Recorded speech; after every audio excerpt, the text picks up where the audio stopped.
Hi guys, welcome back to my channel. So for today, we are going to do another clothing haul, and I've known that it's been a consecutive month since I've been sharing with you and uploading videos of my online purchases. And again, this is a clothing haul that I got and personally bought from DOD.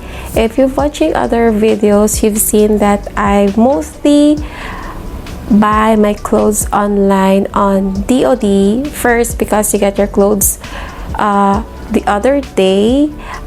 You can pay it cash on delivery.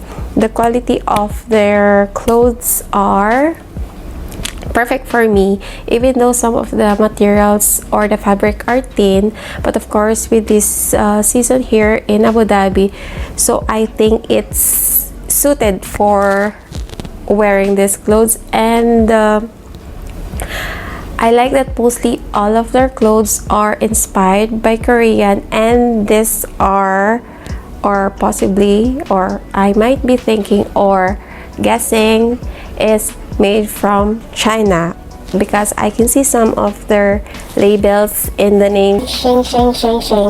So yeah, so before we start, don't forget to hit the subscribe button, the notification bell, so you get notified of every upload I do. And so without further ado, let's start with this clothing and try on haul.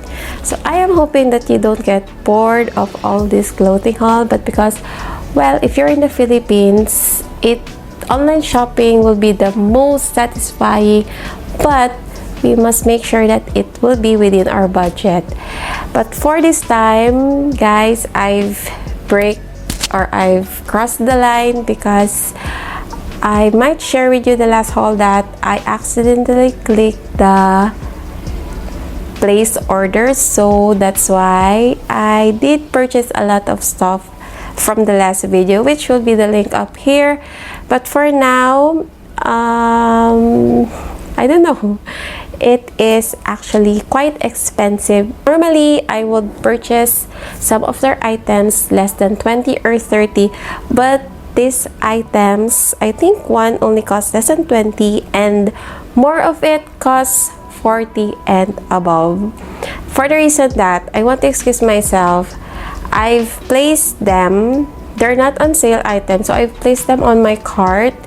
And well, most of the cute clothes and trendy ones don't always go on sale on the site, so I just added to cart. And then yesterday, after I've checked over the list, I wondered why the 10 items went to 9, and to my surprise, well, the other one got out of stock.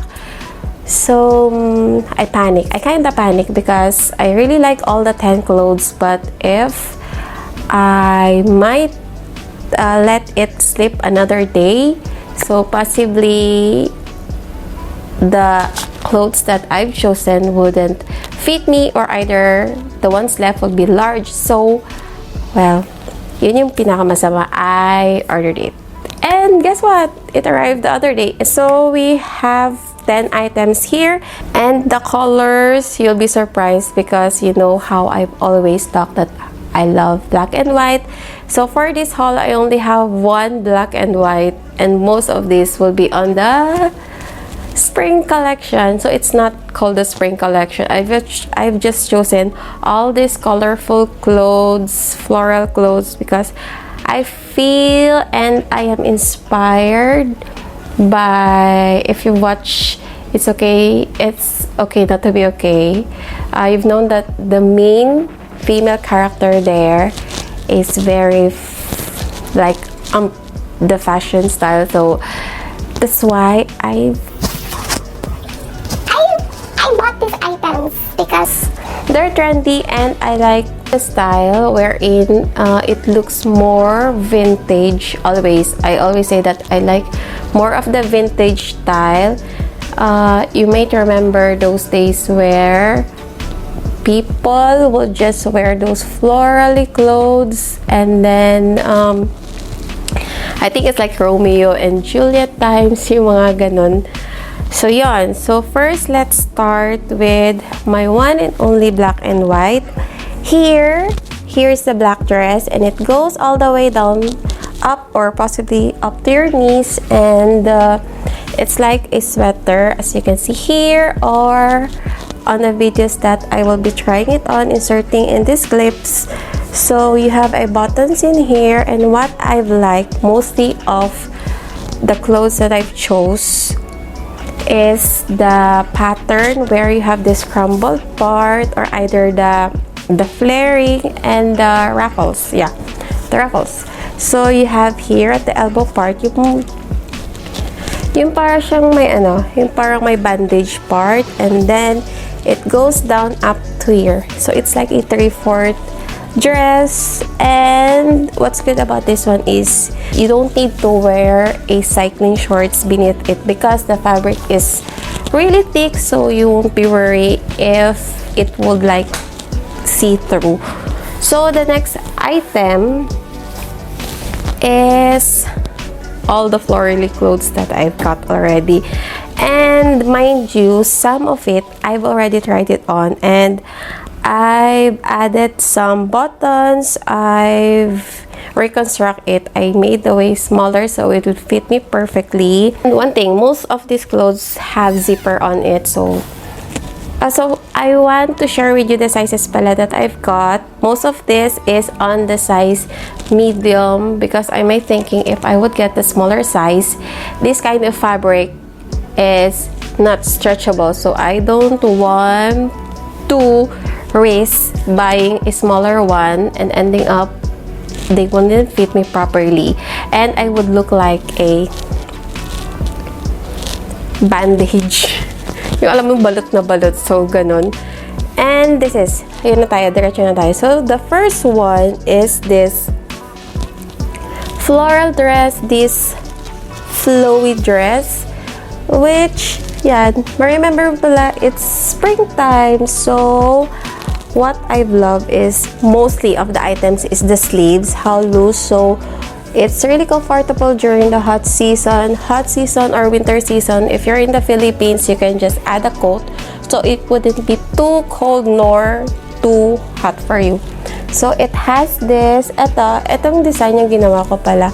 Alam mo yung part na parang garterized na crumpled? I added one of that on the other clothes, so if it looks loose, it would add some bump to the dress itself. The next one, a first of everything, a purple color in my wardrobe. So the next one, I got this for 40 dirhams, and the same with the other one. The fabric is thin, and it also has this, I don't know how you call this kind of style on clothes, but you have this like separation. It's like a muscle type, yung parang separation yung ganun. And for this one, because the neck part was a bit loose when I wore it, so I put this garter. I put a garter at the back and sew it, and I'm sorry for the stitching, but yeah, that is the best that I can do with the stitching. I've used my I've used my sewing kit or the sewing machine that you buy online, and I really don't know how to do that stitching type, but ayan, ganyan lang yung makakaya ko talaga. So it has a zipper on the side, and yan, it really went perfectly after I've done this stitching. And now, yun, look at that. And at the bottom, it would end from your, I think, below the knee line, and it has this ruffles beneath it, so it hugs your body perfectly and not too tight. So yan.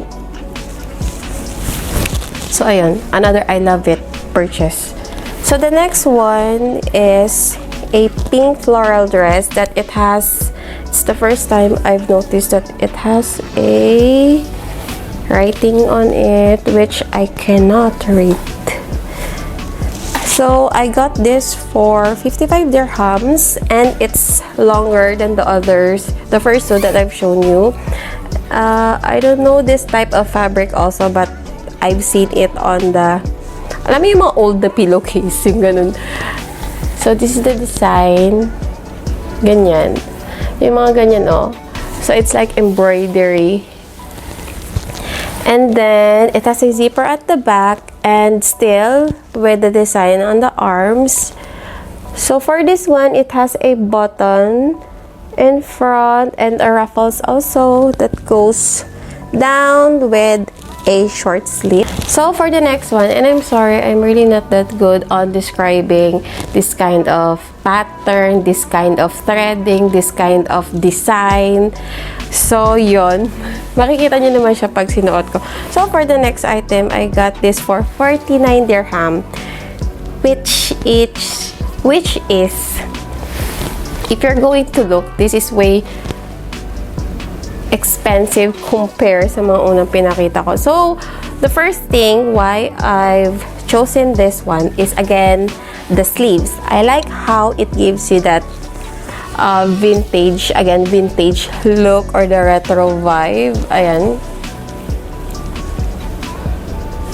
So, if you watch my other haul, I think it's the second one, you've seen that I also purchased a dress, but it's a black and white. Same with this type of pattern sa color, and different lang yung ano niya, yung design dito sa sides. The one, I think it got a flowery design, but this one got a like a round one, parang nga siyang yung sa mga madjong, yung mga bilog-bilog. So ganon. And one thing I've noticed for this one is the underarm part is way too bigger, but it's okay. I can just wear something beneath this, like a top inside. The fabric is not that sheer. So the next dress that I got is this 58 dirhams dress, which is the most expensive purchase among all of the dresses that I've got. But because I really love how it looks like. Actually, this is the top. If I would choose between all of these 10 clothes or dress, this is the top one among them, kasi this really gives you that most vintage vibe. I like the color combination. It has daisies and it looks really cool. I mean, it look cool for the eyes kasi yung color niya, it's like into teal or sky blue color. And also for the sleeve, it has the same design. And for this one pala, I did some changes because this part, the chest part, was supposed to be just plain. But I've seen that the fabric was way too loose when you wear it. So I decided that I would do this kind of stitching. Same with the arms. This one. And because my stitching was not too cool or not too nice to see, so I just added buttons just so it would cover the ugly stitching that I've made. But then everything went okay naman. So yon, and I love how it goes down to your feet. Actually, it looks more cooler or prettier now that I've added this one on the center. So yeah, so I didn't regret buying this, even though it's quite expensive actually. So, the next one, I got this for 56 dirhams. And, ito talaga yung vibe ng it's okay not to be okay na main female character doon. Cause, just look at the sleeves. Although, if you would look at it, para siyang yung sa ano, alam mo yung parang nag-aano kayo, nagpo-folk dance, right? So, if you're looking, it's like a modern Filipiniana dress that you're wearing during a folk dance. And I really like how the puff sleeves are way too bigger. So, it's like screaming, you're very powerful and also, yun. But one thing that it just bothers me is the butt part. I have a hard time fitting this one on my butt. And meron ako naririnig na kaunting parang ganun sa mga stitching. So, yun, I tried to repair this one, but the stitching was too complicated, so I don't wanna risk removing all the stitches and giving myself a huge problem to just bring back the same design as it was before. So, maybe ako rin mag-a-adjust. Hindi yung dress yung mag-a-adjust sa akin. But, ayan. Papaisip pa nga kung saan ko susuotin to. But, hayaan mo na. So, ayan siya. And then, the next one, this frame, vintage. Para siya din sa mga horror movie. So, I've got this for 57 dirhams. And, hindi pala nag-iisa yung black and white ko. Dalawa pala sila. Si gaano kaputi. And vintage na vintage talaga yung peg niya. Makalumang makaluma. It has this laces on the sleeves. On the... Ano man tawag mo dito? On the neck part. And... Ayan. Yun sa pinakababa ng legs. Ayan siya, oh. Parang siyang may mosquito net. So, the material is sheer. So, you really need to have something underneath this. But, yun. Ang ganda talaga niya. And the first thing that attracted me is the, yun, color pala yung tawag. The color, because it really is so vintage. Wala nga na siyang button. So, yun. And I love this purchase again. Ito yung cute-cute din niya. So, I got this for 55 dirhams. So, this one, ayun, ang cute niya. Oh my gosh! Diba? Ang cute ng pagka-floral color niya. And, for this one naman, ayan, it has this combination of green, grays, blues, and teals. And meron siyang parang pop-up sleeve. And same with the sleeves. Ayan siya. Yung parang may separation.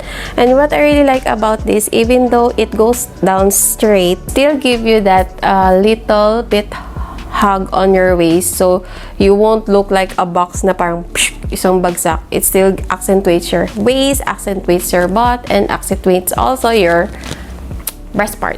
So, hindi ka lang parang plain na plain. So, yun. That's why I love it. And I love the color combination, of course. And it has a little slit pala on the side. The last one is 19 dirhams. Meron pa pala siyang tag. It's like a kimono. Pero, hindi naman siya kimono. Pero para siyang ganun, yung body wrap dress. It's open, wherein you're going to wrap it around your body, and it comes with a belt on it. But I'm still thinking that I might sew or cut this part off and use it as a tie around the dress, so it would easier for me to use the belt rather than using the belt lang. Kasi, mangyayari sa'yo, hawakan mo ng ganun, tapos dun ka pala mag-a-adjust pa ikot ng dress. So, if the cloth itself has a tie na on the waist, so I could just tie it and cover it with the belt. Kasi ganito kalaki yung belt niya, oh. Ayan. So, diba? So, it will be easier for me to wrap this around the waist area. And, ito talaga yung pinakamaganda. Para siya yung, ano, if you remember the dress that hindi siya dress, but it's a jump short. The red one that comes with a white t-shirt inside. It has the same detailing underneath, which has a large ruffled design as well as on the sleeves. So, yun nga lang, niisip ko kung paano ko siya i-repair. So, it would be more comfortable and easier for me to wear. Kasi nga, diba, if you're in a hurry, you cannot just take your time tying everything and so on. So, that's it for my DOD haul. Tell me in the comment section which of these 10 clothing you think is the prettiest of them all. Kasi for me, I didn't regret buying, even though it might cost me something, but this is worth actually. If you're going to buy on the mall, probably one dress would cost me, if it's in dirham, probably 80, 90, or maybe 120 dirham. But for me, it's really a steal. Hindi pa yan sila, pero yun, ang gaganda na nila. So, yun, that's it for this haul again. Maybe last na muna tong haul na to kasi masyado nang madami yung natatambak na damit. And kailangan ko ng kailangan ko na mag-declutter and probably put some on the donation box so others could use it for good purpose naman. So yun. So again, don't forget to subscribe and like this video, and I'll see you on my next vlog or upload. Bye!